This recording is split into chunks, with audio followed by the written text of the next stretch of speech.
ফেরাউন যে নিজেকে আল্লাহ দাবি করেছিল তার শেষ পরিণতি কি হয়েছিল? কোরআনে বলা হয়েছে, যখন ফেরাউন ডুবে যাচ্ছিল তখন সে বলল, আমি ঈমান আনলাম যে আল্লাহ ছাড়া কোনো ইলাহ নেই, যার উপর বনি ইসরাইল ঈমান এনেছে, এবং আমি আত্মসমর্পণকারীদের অন্তর্ভুক্ত।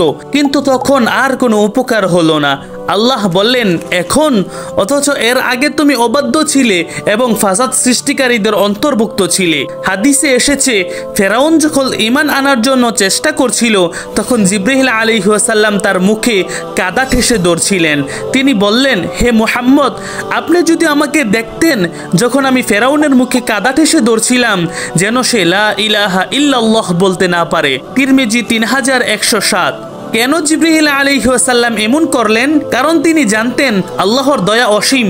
ফেরাউন যদি সত্যিকারের তওবা করত তবে হয়তো মুক্তি পেয়ে যেত, কিন্তু সে শুধু মৃত্যুর ভয়ে ঈমান এনেছিল, যা কবুল হয়নি। আল্লাহ তাকে শাস্তি দিলেন, কিন্তু তার দেহকে সংরক্ষণ করলেন যেন ভবিষ্যৎ প্রজন্ম শিক্ষা নেয়। কোরআনে আল্লাহ বলেন, আজ আমি তোমার দেহকে রক্ষা করব যাতে তোমার পরবর্তী লোকদের জন্য এটি নিদর্শন হয়। এই ঘটনা আমাদের শিখায় তওবার সময় এখনই, মৃত্যুর মুহূর্তে তওবা কবুল হয় না।